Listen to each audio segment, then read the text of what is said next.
Welcome back. If you've just joined us, you're watching the news at 10 on Channels Television, coming to you live from Lagos. A reminder of our top stories. The need for continuity in government comes up again as former head of state Yakubu Gowon calls for sustenance of government policies. The president deplores imbalance in the volume of trade between Nigeria and China. Drama in Kogi House of Assembly as 5 lawmakers suspend 10 of their colleagues, deepening the power intrigue in the House. And Brazilian President Dilma Rousseff accuses her deputy, Michel Temer, of leading the conspiracy to unseat her.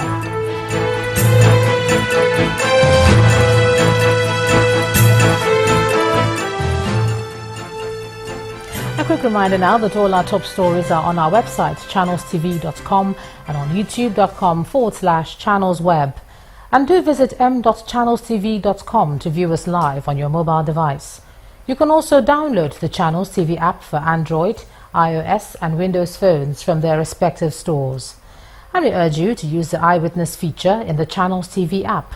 If you have pictures or videos to share with us, tap the app on your device, swipe to reveal the Eyewitness menu and follow the instructions. Now let's just share with you some of those pictures that were sent into our portal. And first is this one from Jos in Plateau State, showing a long queue for petrol. Our Eyewitness reporter says residents are still experiencing fuel scarcity in the state. We also have this one from Mbise in Imo, showing a dilapidated building. Our Eyewitness reporter says this is a community primary school in the area and he wants the government to rehabilitate the school.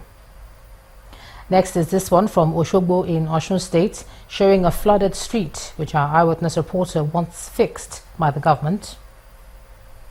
The next picture is from Oshodiapapa in Lagos, showing the bad state of a road. Our Eyewitness reporter wants the government to fix the road. Finally is this one from Alakwere in Lagos State, showing an overloaded truck. Our Eyewitness reporter is asking road safety officials to be on the lookout for such offenders. Thanks for sending in all your pictures, and remember that you can also report happenings around you to us. To reduce the spate of kidnapping and armed robbery in Abia and Imo states, both governors have held a joint Security Council meeting in Umuahia. They agreed to step up security around the borders of their states to bring things under control. The crime of kidnapping is slowly returning to the southeast. This recent trend has given residents sleepless nights, and the government is indeed concerned. The security meeting between the governors of Imo and Abia states is to join forces and re-strategize on how to tackle the ugly trend in both states. After the closed-door meeting, they briefed journalists on the resolution. Kidnapping and violent crime has become a recurring decimal in this area, and what we want to do is to lift part of the problem of the federal government under the leadership of President Buhari by making sure that the southeast is safe. We are also anticipating that great development will happen in this sub-region, and this does not go well if there is insecurity. The kidnapping cases that we have not been battling with has nothing to do with ethnicity or any ethnic group. It's the kidnapping activities which we have all been battling with. Again, we have involved our traditional rulers, charging them to take more responsibilities as the community chief security officers. We make sure that they give us information about suspected criminals within their areas so that we can take care of the situation faster. Another cause of worry is armed robbery. The time and period when criminals will launch attack from Imo and hide in Abia, and launch attack from Abia in Imo and return to Abia has become a thing of the past. The security chiefs have been mandated to cross our borders freely to make sure that they chase down and hunt down these criminals wherever they may be.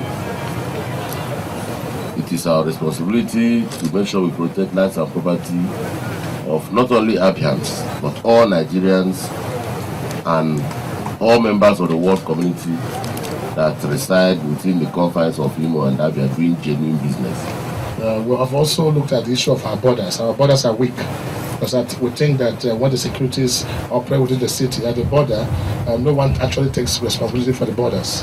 And for that reason, we have declared a joint security council of both Imo and Abia to address the issues of these borders where they keep these criminals, especially the forest within the borders, and want to close this gap of these miscreants taking undue advantage.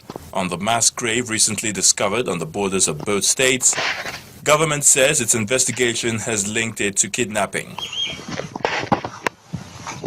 With the security of lives and property topping the agenda of both state governments, it's expected that the resolutions from this joint security meeting will be effectively executed to end the menace. The Nigeria National Petroleum Corporation says the refinery in Kaduna will commence production before next week and will ease the fuel crisis across the country. During a monitoring tour of fuel stations in the federal capital, the head of corporate affairs of the corporation, Garba said over 240 trucks of petrol were delivered to Abuja. He said the situation is improving and the queues are expected to disappear by the end of the week. Mr. Dean explains that efforts must be made to avoid cases of diversion and hoarding. Today alone, I think about 206 plus another 35 trucks came to Abuja, and some are already are also on the way. By tomorrow, we expect that the improvement will continue and hold on through the week. We expect that this situation should continue to at least abate as we move into the middle of this week to the end of this week. Even if we solve this problem, to sustain it, we'll have to devise means of preventing people from, diverting the fuel or taking advantage of a little hitch here and there.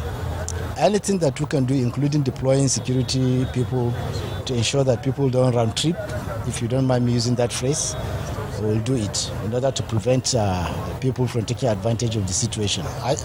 Port Harcourt has been refining for quite a while now, between 3 million and 5 million liters daily. I said last week that we expect Kaduna to start refining anytime from now. I will not be surprised if it starts maybe tomorrow at the end of the week or early next week. So, and then we also have vessels discharging fuel in Lagos. So these things combined together will definitely bring this situation to an end. It's a temporary thing, but we will continue to appreciate the patience that Nigerians have displayed. It's not easy. Let's cross over to Abuja now. Here's Linda Akigbe. Linda.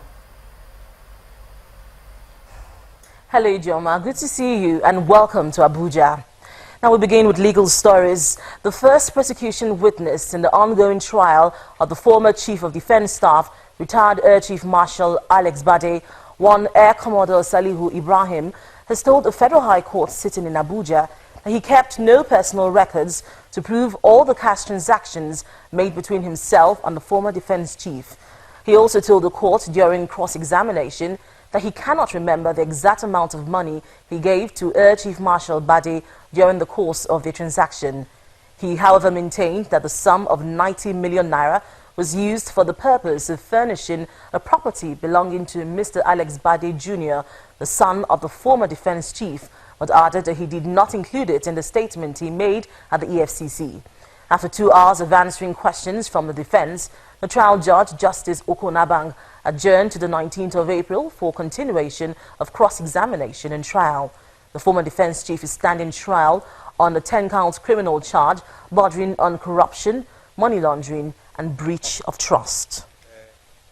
Prosecution.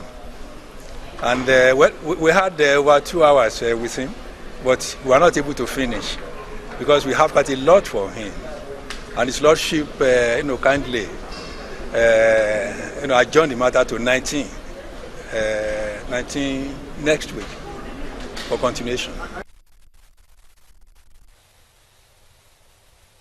The Senate is asking the executive to include the disputed Lagos-Calabar Rail project in a supplementary budget and forward it to the National Assembly.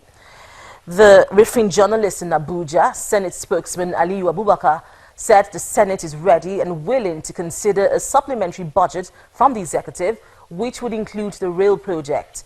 There's been a back and forth between the executive and the National Assembly over allegations that a 60 billion naira Lagos-Calabar rail project was removed from the 2016 budget.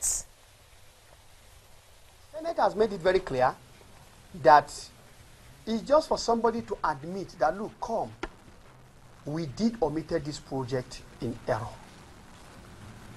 And we've realized it's a very important project and we want to have it as a project. I don't think there's anything wrong in doing that. It's a very important project.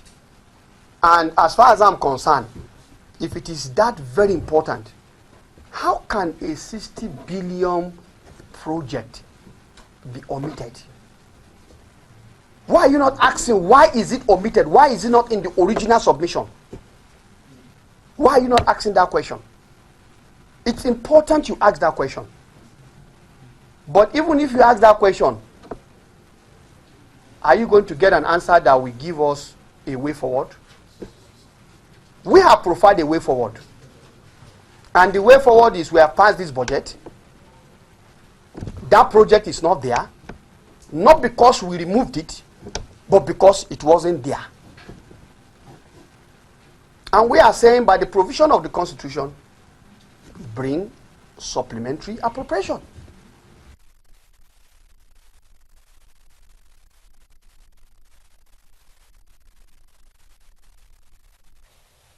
And yes, the Calabar-Lagos rail project was initially missing from the budget proposal presented to the National Assembly, but it was subsequently submitted and accepted by the relevant committees of the National Assembly. This is a summation of a press statement issued by the Ministry of Budget and National Planning today to clarify the controversy surrounding the budget. The ministry said although the president is yet to take a position on the budget after receiving the budget details from the National Assembly on April 7th, it has become imperative to clear the air on the controversy surrounding the budget and the Calabar-Lagos rail project in particular. This statement read in part, and I quote, "It must be emphasized that the two rail projects are part of those for which the president is currently negotiating funding with the Chinese government. The 60 billion naira provided in the budget for the Lagos-Kano and Calabar-Lagos rail lines respectively is counterpart funding to support the Chinese financing for the projects. These projects are part of the strategic implementation plan of the government, which was disclosed by the Minister of Budget and National Planning at the National Economic Council's retreat in March 2016 in the presence of state governors." The statement added that it was the corrected version that was defended by the Minister of Transportation and his team. And when the news at 10 returns, the dust is yet to clear over the students' unrest at the University of Port Harcourt, which led to the death of one student on Monday. Please stay with us.